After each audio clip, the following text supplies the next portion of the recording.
Cara membuat pondasi besi cakar ayam. Sebaiknya Anda mengenal terlebih dahulu komponen dan variasi pondasi cakar ayam. Pondasi cakar ayam tentunya sudah umum dikenal di Indonesia. Pondasi ini berfungsi sebagai alternatif pemecahan masalah tanah di bawah pondasi yang terlalu lunak. Penggunaan pondasi cakar ayam semakin meluas baik sebagai pondasi landasan pacu pesawat terbang maupun sebagai pondasi bangunan bertingkat. Mengingat tekstur tanah Indonesia yang gembur, pondasi cakar ayam menjadi solusi yang sangat populer di Indonesia. Peranan pondasi turut menentukan usia dan kestabilan suatu konstruksi bangunannya. Pondasi cakar ayam terdiri dari plat beton bertulang dengan ketebalan 10–15 cm. Tergantung dari jenis konstruksi dan keadaan tanah di bawahnya. Di bawah plat beton dibuat sumuran pipa-pipa dengan jarak sumbu antara 2–3 meter. Diameter pipa 1,2 gol meter. Tebal 8 cm, dan panjangnya tergantung dari beban di atas plat serta kondisi tanahnya. Untuk pipa dipakai tulangan tunggal, sedangkan untuk plat dipakai tulangan ganda. Sistem pondasi ini dapat diterapkan pada tanah lunak maupun tanah keras. Dasar pemikiran akhirnya pondasi cakar ayam ialah memanfaatkan tekanan tanah pasif, yang pada sistem pondasi lain tak pernah dihiraukan.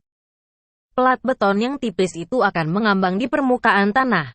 Sedangkan kekakuan plat ini dipertahankan oleh pipa-pipa yang tetap berdiri akibat tekanan tanah pasif. Dengan demikian maka plat dan konstruksi di atasnya tidak mudah bengkok. Pada sistem pondasi lain, yang menggunakan plat beton dengan balok pengaku, maka kekakuan itu berasal dan konstruksinya sendiri. Sedangkan pada sistem pondasi cakar ayam, kekakuan didapat dari tekanan tanah pasif. Ini berarti dengan daya dukung yang sama, volume beton pada cakar ayam akan berkurang, dan konstruksinya bisa lebih ekonomis.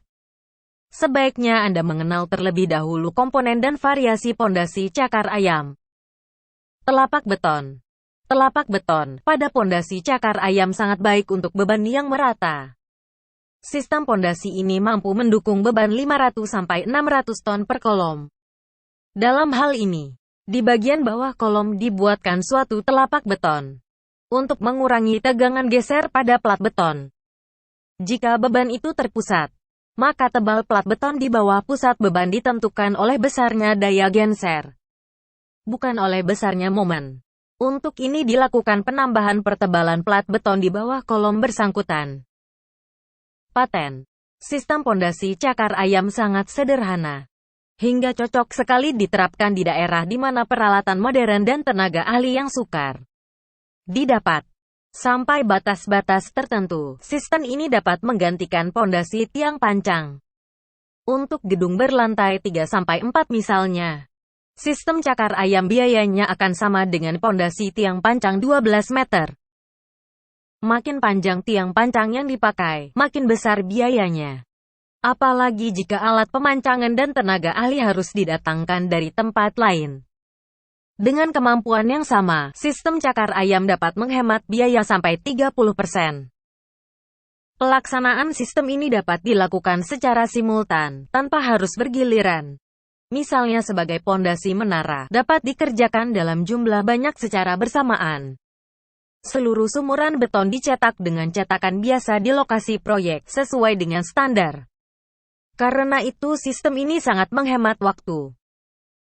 Bagi daerah yang bertanah lembek, pondasi cakar ayam tidak hanya cocok untuk mendirikan gedung, tapi juga untuk membuat jalan dan landasan. Satu keuntungan lagi, sistem ini tidak memerlukan sistem drainasi dan sambungan kembang susut. Setelah Anda mengenali komponen dan variasi pondasi cakar ayam, berikut adalah cara dan hal yang harus diperhatikan ketika membuat pondasi cakar ayam. Cara membuat pondasi besi cakar ayam. Berikut contoh 3 bentuk pondasi cakar ayam. Fungsi pondasi cakar ayam. Sekarang Anda dapat menghitung kebutuhan dan estimasi biaya yang dibutuhkan sesuai keperluan Anda. Berapa biaya jika saya ingin membeli jadi tulangan besi pondasi cakar ayam? Jika kita ingin membeli jadi sebuah tulangan besi pondasi cakar ayam sangat tergantung dengan ukuran dan jenis besi yang digunakan. Jenis besi yang biasa digunakan yaitu besi biasa yang mulus dan besi ulir. Setelah itu ukuran diameter besi yang akan digunakan sebagai contoh.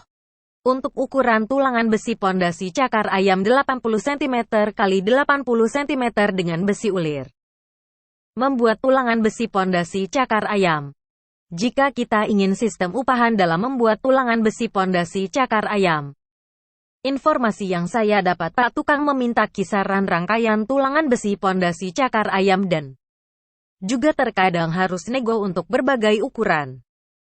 Pertanyaan ini sering sekali dilontarkan oleh mereka yang ingin membuat rumah bertingkat 2. Tentunya harga tersebut ditentukan oleh berapa luas dari bangunan yang ingin Anda buat. Jadi tulangan besi pondasi cakar ayam maka Anda harus mengukur terlebih dahulu. Ada 2 macam bahan yang digunakan untuk membuat tulangan besi pondasi cakar ayam yaitu terbuat dari besi mulus dan ada juga yang dari besi ulir. Apakah Anda kerepotan mencari ACP karena tidak tersedia di bangunan terdekat di lokasi proyek Anda? Sudah waktunya Anda mulai beralih berbelanja bahan bangunan. Dengan kemudahan bertransaksi di mana saja. Anda juga dapat menghemat waktu karena tidak perlu keluar. Bahan bangunan dapat dibeli. Marketplace bahan bangunan yang menawarkan jasa antar ke lokasi proyek serta gratis ongkos kirim. Untuk wilayah Anda juga bisa menginstal aplikasi pada Anda untuk lebih mempermudah kegiatan berbelanja bahan bangunan Anda. Inilah cara membuat pondasi besi cakar ayam. Jangan lupa berlangganan di Arif Ipo.